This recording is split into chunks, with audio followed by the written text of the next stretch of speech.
지난주에는 우리가 무거운 짐진 자들을 부르신 하나님 말씀을 이 본문을 통해서 말씀을 배웠습니다. 하나님께서는 예수 그리스도를 통해서 우리의 모든 짐을 또 대신 지게 하시고, 그리고 우리를 쉼을 주셨다고 말씀했습니다. 죄의 짐, 가난의 짐, 질병의 짐, 저주의 짐을 예수님이 다 짊어지시고 우리를 쉬게 하시고 자유케 하셨습니다. 그러니까 여러분, 이 예수 안에 정말 모든 길이 열려져 있고 예수님 안에 모든 문제를 해결할 수 있는 길을 열어 놓으셨습니다. 그러니까 예수님을 구세주로 모시면 내 인생에 가장 귀한 삶이 열려지게 되는 것이죠. 그래서 우리가 인생 속에서 가장 중요한 게 뭐냐? 예수 그리스도를 만나는 것입니다. 그리고 그분께 모든 염려를 맡기고 그분과 동행하며 승리하는 삶을 사는 게 인생의 가장 큰 복인 줄로 믿습니다. 여러분, 예수님은 우리 인생을 잘 아십니다. 우리 인생은 어떤 거라고 그래요? 우리 인생은 누구나가 할 것 없이 수고하고 무거운 짐을 지고 있다는 거예요. 여러분, 그래서 우리의 모든 인생은 어떤 사람도 수고하고 무거운 짐이 없는 사람이 없습니다. 그래서 예수님께서 뭐라고 그래요? 수고하고 무거운 짐진 자들아 다 내게로 오라, 내가 너희를 쉬게 하리라, 이렇게 말씀을 하고 있습니다. 여러분, 예수님은 모든 것이 가능합니다. 예수님에게는요 언제나 두려움이 없었습니다. 걱정도 없었습니다. 염려도 없었습니다. 예수님 안에는 불가능한 것이 없었습니다. 왜냐하면 예수님은 그분 자신이 하나님의 본체셨습니다. 그리고 그분은 성령의 능력을 늘 경험하고 살았기 때문입니다. 여러분, 우리에게도 똑같이 예수 이름을 사용하고 성령의 권능을 경험할 때 우리에게도 똑같은 일이 일어나게 되는 것이죠. 자, 우리가 성령 충만함을 경험할 때 일어나는 일들, 자, 사도행전 10장 38절 읽어볼까요? 다 같이 읽습니다. 하나님이 능력을 기름부터 다셨음에 그가 두루 다니시며 선한 일을 행하시고 마귀에게 눌린 모든 사람을 고치셨으니 이는 하나님이 함께 하셨습니다. 아멘. 예수님은 하나님의 본체셨습니다. 그럼에도 불구하고 그분은 성령의 충만함을 받았습니다. 성령의 기름부터 예수님께 부름 붙자 예수님이 그 능력을 가지고 수많은 병을 고치고 귀신을 쫓아내고 하나님의 능력과 권능의 큰 일을 감당했습니다. 여러분, 우리에게도 똑같이 성령의 능력과 권세를 경험하게 되면 두려움이 사라져요. 염려가 사라져요. 불가능한 것이 없게 되는 줄로 믿습니다. 그래서 우리가 예수 안에 있을 때 쉼을 누리게 되는 거죠. 그래서 예수님께서는 뭐라고 그래요? 너희 내게 오라, 그리고 내게 배우라. 여러분, 우리가 예수님께 나와서 쉼을 누릴 뿐만 아니라 그 쉼을 누릴 수 있는 방법을 배워야 될 줄로 믿습니다. 예수님께서 뭐라고 그래요? 수고하고 무거운 짐진 자들아 다 내게로 오라, 내가 너희를 쉬게 하리라. 나는 마음이 온유하고 겸손하니 내게 배우라. 내 멍에를 메고 내게 배우라고 그랬습니다. 여러분, 그래서 우리가 예수님께 나와서 모든 것을 맡기고 예수님께 배워야 되는 거죠. 뭘 배워야 되느냐? 그러면 예수님의 온유한 성품을 배워야 되는 것입니다. 자, 마태복음 11장 29절 다시 읽습니다. 시작. 나는 마음이 온유하고 겸손하니 나의 멍에를 메고 내게 배우라. 그리하면 너희 마음이 쉼을 얻으리니. 아멘. 여러분, 우리가 주님을 아는 것도 중요해요. 그런데 주님께 나와서 어떻게 해야 돼요? 배워야 될 줄로 믿습니다. 뭘 배워야 돼요? 주님의 온유한 마음을 배워야 되는 것이죠. 여러분, 온유하다는 말은 친절하다, 이런 말이 있습니다. 또 길들여지다, 이런 말이 있고, 그 다음에 순종하다, 이런 말이 있습니다. 온유하다는 말은 무슨 말이에요? 예수님, 하나님 말씀에 순종하는 것이다. 그 예수님 말씀에 따라 사는 것이다. 그 말씀에 길들여지는 것이다. 이런 의미가 있다는 거죠. 예수님의 성품 중 가장 대표적인 성품이 뭐예요? 이 온유함입니다. 친절함. 그분은 말씀을 늘 따라 사셨던 것을 알 수가 있습니다. 자, 그래서 예수님은 뭐냐 그러면, 예수님이 사역을 시작할 때 마귀로부터 시험을 받았습니다. 그리고 시험을 이기고 난 다음에는 마귀가 시험을 못했습니다. 또 시험을 받지 않았습니다. 왜 그럴까요? 마귀가 왜 예수님을 건드리지 못하고 왜 예수님을 시험하지 못했을까요? 육신의 몸을 입었으면 시험을 당할 수밖에 없어요. 그런데 왜 시험을 할 수 없었을까요? 성경은 이렇게 합니다. 마귀 그는 나와 관계할 것이 없었다. 이 말은 무슨 말이에요? 예수님에게는 사단이 공격할 거리가 없었다는 거죠. 사단이 공격할 빌미를 주지 않았다는 거예요. 자, 그게 뭐냐? 뭘까요? 요한복음 14장 30절로 31절 한번 읽어볼까요? 이후에 내가 너희와 말을 많이 하지 아니하리니 이는 세상의 임금, 이 세상의 임금이 누구예요? 원수 마귀예요. 마귀가 오겠습니다. 그러나 그는, 세상의 임금 마귀는 내게 관계할 것이 없다. 이는 왜 관계할 것이 없느냐? 오직 내가 아버지를 사랑하는 것과 아버지께서 명하신 대로 행하는 것들을 세상에 알게 하려 함이로라. 일어나라, 여기를 떠나자 하시니라. 자, 예수님 얘기해요. 마귀는 나를 공격할 빌미를 찾지 못했다. 나는 마귀에게 공격할 거리를 주지 않았다. 왜냐하면 나는 하나님의 말씀을 따라 순종했다. 나는 말씀을 따라 삶을 살았다. 여러분, 우리가 말씀을 따라 순종하고 말씀을 따라 살 때 마귀가 공격할 거리가 없어지는 거죠. 마귀가 관계할 것이 없어지기 때문에 우리는 공격을 당하지 아니하고 어디를 가든지 무엇을 하든지 승리하게 될 줄로 믿습니다. 예수님은 언제나 자의로 살지 않았어요. 말씀 따라 살았어요. 자, 요한복음 8장 29절 다 같이 읽습니다. 나를 보내신 이가 나와 함께 하시는도다. 나를 보내신 이가 누구예요? 하나님이지요. 그가 예수님과 함께 하셨다는 거지요. 나는 항상 그가 기뻐하시는 일을 행함으로 나를 혼자 두지 아니하셨느니라. 예수님은 항상 뭐라고요? 하나님이 기뻐하신 일을 한 거예요. 말씀을 따라 산 거예요. 그러니까 그는 관계할 것이 없었다는 얘기예요. 자, 요한복음 12장 49절로 50절 한번 읽어볼까요? 내가 자의로 말한 것이 아니요 나를 보내신 아버지께서 내가 말할 것과 이를 것을 친히 명령하여 주셨으니 나는 그의 명령이 영생인 줄 아노라.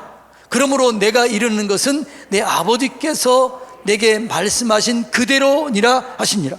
그러니까 예수님 뭐라고요? 자의로 스스로 얘기하지 아니했고 예수 하나님이 말씀하신 그 명령을 따라 살았고 그 명령을 따라 말했다는 거예요. 여러분, 우리가 내 자의로 살지 아니하고 하나님의 말씀을 따라 살고 말씀을 따라 순종할 때 마귀는 우리를 공격할 거리가 사라지는 거죠. 그래서 우리는 여러분 시험이 없이 이기게 될 줄로 믿습니다. 그러니까 여러분 말씀을 따라 사는 것이 은혜라는 거죠. 여러분, 그래서 우리가 말씀을 따라 살아갈 때 여러분 어디를 가든지 무엇을 하든지 형통하게 되는 거죠. 대표적인 사람이 누구예요? 다윗이에요. 다윗은 열왕기상 2장 3절에 보면 뭐라고 말씀하고 계세요? 내가 주의 율례와 계명과 법률과 그의 말씀을 따라 살았다는 거죠. 그랬더니 어디를 가든지 무엇을 하든지 형통하게 되었다는 거죠. 여러분, 이것이 그리스도인의 삶을 승리하는 삶을 살게 하는 원인이 되는 거죠. 말씀을 따라 살면 항상 축복의 문이 열려 있어요. 이 율법책을 내 입에서 떠나지 말게 하며 주야로 그것을 묵상하여 그 가운데 기록한 대로 다 지켜 행하라. 그리하면 내 길이 평탄하게 될 것이요 내가 형통하리라. 그러니까 예수님이 그렇게 공격을 받지 않았던 이유는 말씀을 따라 살았기 때문이에요. 여러분, 그래서 여러분 하루를 말씀 따라 살 때 하나님의 영광을 경험하게 될 줄로 믿습니다. 그러니까 말씀을 따라 사는 것이 온유함이에요. 온유함. 온유하다는 게 뭐예요? 말씀을 따라 사는 거죠. 하나님을 의지하는 거죠. 여러분, 성경에 보면은 이 지상에서 온유함이 가장 강한 사람이 누구였어요? 네? 모세였어요. 모세는 지면에서 온유함이 가장 승했다 이렇게 얘기해요. 그런데 모세가 어떻게 했나요? 힘들고 어려운 일을 만날 때마다 그는 사람을 향해서 원망하거나 불평하지 않아요. 그는 어떻게 해요? 엎드렸더라. 하나님께 기도하고 그 말씀을 받고 그 말씀대로 순종했던 게 모세였습니다. 그래서 모세는 놀라운 일들을 행한 거죠. 누구와 함께요? 예수와 함께 행했던 것을 볼 수 있습니다. 우리가 여러분 예수님을 안에서 예수님을 기뻐하고 예수님께 감사하고 예수님께 기도하고 말씀을 따라 축복하고 다른 사람을 존중하며 살아갈 때 우리 속에 항상 합력하여 선을 이루는 그 은혜를 경험하게 되는 거지요. 자, 로마서 8장 28절 한번 읽어볼까요? 시작. 우리가 알거니와 하나님을 사랑하는 자 곧 그 뜻대로 부르심을 입은 자들에게는 모든 것이 합력하여 선을 이루느니라. 그 뜻이 뭐라고 했어요? 항상 기뻐하라, 지지 말고 기도하라, 범사에 감사하라. 이것이 그리스도 예수 안에서 너희를 향하신 하나님의 뜻이니라. 그러니까 기뻐하고 감사하며 기도하고 축복하며 다른 사람을 존중하며 살아갈 때 우리 인생 속에는 합력하여 선을 이루어지는 기적이 일어나게 되는 것이죠. 자, 두 번째 우리가 배울 게 뭐예요? 겸손한 마음을 보여야 되는 것입니다. 겸손이 뭘까요? 나의 부족함을 인정하는 거죠. 하나님, 나는 부족합니다. 나는 연약합니다.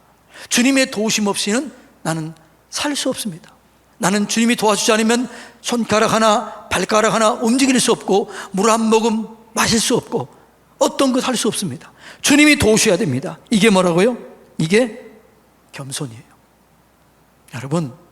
여러분의 인생 속에 스트레스가 있어요, 없어요? 있지요. 스트레스가 없는 사람 없다고 그러잖아요. 그런데 스트레스가 거의 없는 사람이 있어요. 누굴까요? 겸손한 사람이에요. 겸손한 사람은 스트레스가 별로 없어요. 왜냐하면 여러분들에게 누가 안 좋은 얘기를 하면은 스트레스 받아야 안 받아요? 받지요. 스트레스 받는 거죠. 여러분의 직장의 상사가 당신 그거밖에 할 수 없어? 이렇게 얘기하면 어떻게 해요? 자존심 상하고 스트레스 받지요. 그런데 여러분들이 그런 얘기를 들을 때 하나님, 그렇습니다. 나는 부족합니다. 나는 연약합니다. 하나님 도와주세요. 하나님이 도와주셔야만 내가 이 일을 할 수 있습니다. 그리고 하나님으로부터 지혜를 구하고 하나님으로부터 지혜를 얻을 때 우리 속에 삶의 스트레스가 사라지는 거죠. 여러분, 이것이 겸손한 삶의 삶인 줄로 믿습니다. 예. 여러분, 성경에 보면은 하나님께서는 야곱을 사랑했고 에서를 미워했다고 나와 있어요. 예. 우리가 겉으로 볼 때는 야곱, 에서를 보면은 누가 더 인간적인 면에서 볼 때는 누가 더 좋아요? 에서가 열심히 삽니다. 근데 에서는 나는 하나님의 도우심 없이도 내 혼자 살 수 있다, 이렇게 사는 사람의 대표가 에서예요. 야곱은요, 하나님, 나는 주님이 도와주시지 않은 내 인생은 아무것도 아닙니다. 주님이 축복해 주시지 않으면 내 인생은 열려지지 않습니다. 나는 주님의 축복이 필요합니다. 장자권의 축복을 주시옵소서. 우리 아버지가 축복권이 있는데 아버지의 축복을 받고 싶습니다. 이것이 야곱이었어요. 그래서 성경은 이 야곱과 에서에 대해서 이렇게 얘기합니다. 말라기에서 한번 읽어볼까요? 1장 2절 3절 말씀 다 같이 읽습니다. 여호와께서 이르시되 내가 너희를 사랑하였노라나 너희는 이르기를 주께서 어떻게 우리를 사랑하였나이까 하는도다. 이 사람 어떤 사람이에요? 하나님을 의지하고 살았던 사람이에요? 의지하지 않았던 거예요? 의지하지 않았던 사람이에요. 자기 마음대로 자기 힘으로 살았던 사람이에요.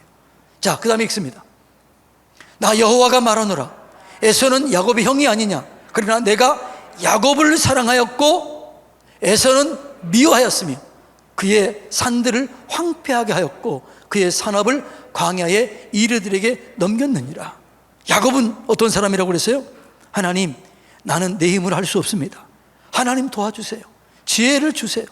하나님이 복을 주셔야만 됩니다. 이게 야곱이었어요. 근데 에서는 뭐라고요? 나 장자권 필요 없다. 내 힘과 내 능력이면 된다. 이렇게 사는 사람이 에서였다는 거죠. 겸손은 하나님, 나는 부족합니다. 나를 도와주십시오. 하나님의 도우심 없이는 할 수 있는 게 아무것도 없습니다. 이게 겸손입니다. 이것이 하나님을 사랑하는 것입니다. 하나님을 사랑하는 것은 늘 하나님을 의지하는 거예요. 그 하나님을 구하는 거예요. 그것이 하나님을 사랑하는 것입니다.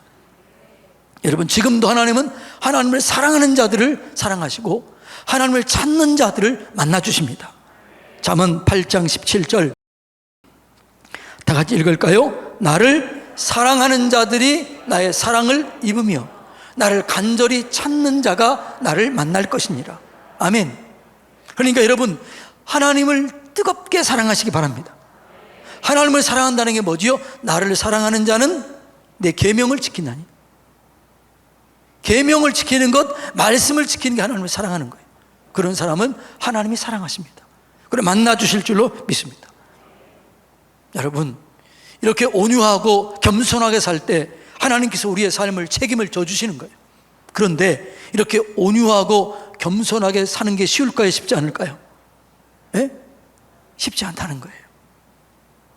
그래서 주님께서 뭐라고 그래요? 내 멍에를 메고 내게 배우라, 이렇게 얘기했습니다. 내 멍에는 쉽고 가볍다, 이렇게 한 거죠. 자, 겸손한 삶, 온유하고 겸손한 삶은 너무너무나 우리에게 유익을 주는데 이렇게 사는 게 쉽지가 않다라는 거예요. 그래서 뭐라고 그래요? 내게 와서 내 멍에를 메고 내게 배우라, 이렇게 했습니다. 멍에를 맨다는 것은 동행한다는 거예요. 함께 한다는 거예요. 여러분, 우리나라는 밭갈이 하는 소가 몇 마리 있어요? 한 마리 있습니다. 근데 이스라엘은 소가 2마리가 멍에를 맵니다. 한 마리 소는 힘있고 강하고 숙련된 소입니다. 한 마리 소는 약하고 연약한 어린 소입니다. 그런데 이 큰 소가 멍에를 베면 이 짐이, 멍에가 다 여기 지는 거죠. 그럼 이 작은 소는 어떻게 해요? 옆에서 따라가는 겁니다. 그러니까 이 큰 소가 지고 가기 때문에 이 옆에 있는 소는 어떻게 해요? 무거움을 모르는 거예요. 그냥 신나는 거예요. 여러분, 이것이 그리스도인의 신앙 생활인 줄로 믿습니다. 그러니까 우리가 예수님을 따라가면, 예수님과 동행하면 예수님이 짐을 져주세요. 그리고 뭐라고 그래요? 야, 힘내, 같이 가자, 내가 짐을 져줄게, 이렇게 얘기하는 거죠. 여러분, 이것이 신앙 생활인 줄로 믿습니다. 그러니까 여러분, 우리 속에는 온유함이 있어요, 없어요? 없는 거죠. 이것은 하나님의 성품이기 때문에 우리 속에는 없어요. 온유함, 겸손의 성품은 하나님의 성품이에요. 자, 그래서 예수님의 성품을 이렇게 얘기합니다. 자, 한번 볼까요? 빌립보서 2장 5절로 8절 말씀 다 같이 읽어봅니다. 너희 안에 이 마음을 품으라. 곧 그리스도 예수의 마음이니 그는 근본 하나님의 본체시나 하나님과 동등됨을 취할 것으로 여기지 아니하시고 오히려 자기를 비워 종의 형체를 가지사 사람들과 같이 되셨고 사람의 모양으로 나타나사 자기를 낮추시고 죽기까지 복종하셨으니 그 십자가에 죽으심이라. 예. 예수님이 뭐라고? 이 마음을 품으라. 이 마음이 뭐예요? 예수님의 겸손한 마음이에요. 그는 근본 하나님의 본체시나 동등됨을 취할 것으로 여기지 아니하시고 자기를 비워 종의 형체로 내려갔습니다. 그리고 십자가에서 복종했습니다. 그러자 어떻게 해요? 하늘과 땅과 땅 아래의 모든 권세를 그 이름 앞에 무릎 꿇게 했습니다. 예수님은 태어나면서부터 겸손을 선택했습니다. 말구유에서 태어나셨습니다. 그리고 예루살렘 입성할 때 여러분, 군마를 타지 아니하고 어린 나귀를 타고 입성하셨습니다. 그러니까 예수님은 본성이 겸손한 분이에요. 본성이 온유한 분이에요. 예. 그렇기 때문에 우리가 이 겸손과 온유하고 겸손한 삶을 살기 위해서는 예수님께 배워야 되는 거죠. 예수님께서 뭐라고 그래요? 내게 와서 배우라. 내 멍에를 메고 내게 배우라. 나와 함께 있으면서 배우라. 나와 동행하며 배우라. 이렇게 얘기합니다. 여러분, 예수님께서 12제자들을 부르셨습니다. 12제자를 부르신 목적이 있어요. 그 목적이, 가장 중요한 목적이 제1목적이 뭐였을까요? 하나님과 함께 있게 하는 겁니다. 예수님과 함께 있기를 원하는 것이었습니다. 한번 볼까요? 자, 마가복음 3장 13절로 15절 다 같이 읽어볼까요? 시작. 또 산에 오르사 자기가 원하는 자들을 부르시니 나온지라. 이에 12를 세우셨으니 이는 자기와 함께 있기야. 이게 중요한 거예요. 그러니까 먼저 뭐라고요? 함께 있게 하셔서 예수님의 성품을 배우고 능력을 배우고 삶을 배우고 난 다음에, 그리고 난 다음에 어떻게 해요? 보내사 전도도 하며 귀신을 내쫓는 권능도 가지게 하려 하심이니라. 아멘. 그러니까 예수님과 함께 하셔서 먼저 뭘 배워야 돼요? 온유함과 겸손을 배워야 돼요. 그 능력을 배워야 돼요. 귀신을 쫓아낼 수 있는 능력, 병을 고칠 수 있는 능력을 배워야 돼요. 그리고 그 능력을 가지고 가서 하라는 거죠. 여러분, 이것이 그리스도인의 삶이에요. 그래서 여러분, 우리는요, 신앙생활이 왜 잘 안 되느냐? 이게 배움이 없기 때문에 안 되는 거죠. 예수님과 함께하는 시간이 많지 않기 때문에, 교회를 다녀도 내 마음대로 내 생각대로 살기 때문에 내 안에는 예수 믿기 전이나 믿은 후나 변함이 없는 거예요. 그런데 내가 예수님을 내 안에 모시면 내 안에 변화가 일어나게 되는 거예요. 왜요? 예수님 따라 살기 때문에, 예수님처럼 살기 때문에 마귀가 공격을 하지 못하게 되고 능력을 경험하게 되는 것이죠. 그래서 예수님께서 뭐라고 그래요? 너희 나와 함께 있어야 된다. 그리고 예수님이 없을 때는 뭐라고 그랬어요? 예수님이 하늘로 올라가신 때는 뭐라고 그랬어요? 내 대신 내 영, 성령을 너에게 보낼 것이다. 성령이 너에게 임하기까지 기다리라. 성령이 임하시면 너희가 권능을 받고, 그리고 예루살렘과 온 유대와 사마리아와 땅끝까지 이르러 내 증인이 되리라. 이렇게 말씀하십니다. 여러분, 우리가 예수님과 동행할 때 예수님의 마음을 배울 수 있습니다. 겸손한 마음을 배울 수 있습니다. 우리에게는요, 겸손이 없어요. 그래서 예수님께 배워야 되는 거죠. 여러분, 우리가 겸손해지면 하나님의 은혜를 덧입어요. 교만은 하나님을 대적하는 것이라고 그랬습니다. 야고보서 여러분 4장 6절에 보면 교만한 자는 하나님을 대적하는 것이요, 겸손한 자는 하나님의 은혜를 입게 된다고 그래요. 여러분, 그래서 우리가 하나님께 겸손하면 늘 하나님 은혜를 덧입게 될 줄로 믿습니다. 예수 그리스도는 우리를 위해서 모든 것을 이루어 놓으셨습니다. 우리가 겸손하게 예수님을 구하고 예수님과 동행하면 예수님께서 이루어 놓으신 모든 것을 우리에게 주십니다. 공짜로 주는 거죠. 너희 목마른 자들아, 돈 없이 값 없이 와서 내게 살아. 그러면 너희 배에서 생수의 강이 흘러나리라. 기쁨이 넘쳐나게 되는 거죠. 능력이 있게 되는 거죠. 여러분, 그 신앙생활이 뭐냐? 예수님께 나와서 예수님을 만나고, 그리고 그 예수님과 함께 하면서 배우는 것입니다. 뭘 배우는 거예요? 온유한 마음을 배우는 거예요. 겸손한 마음을 배우는 거죠. 함께 멍에를 매면서 함께 동행하며 배우는 거죠. 우리가 이렇게 예수님께 나와서 배우면, 온유함을 배우고 겸손함을 배우면, 여러분, 그때는 온전한 쉼을 누리게 되는 거죠. 평강을 누리게 되는 거죠. 왜냐하면 우리가 예수님처럼 살 수 있기 때문에요.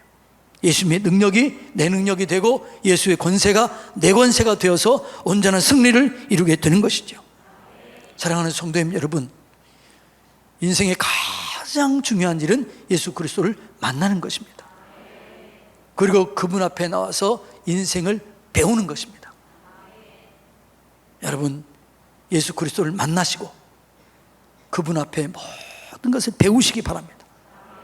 그리고 그분과 함께 예수님께서 이루어 놓으신 놀라운 기적과 능력과 승리들을 날마다 경험하며 사시기를 주님의 이름으로 축복합니다.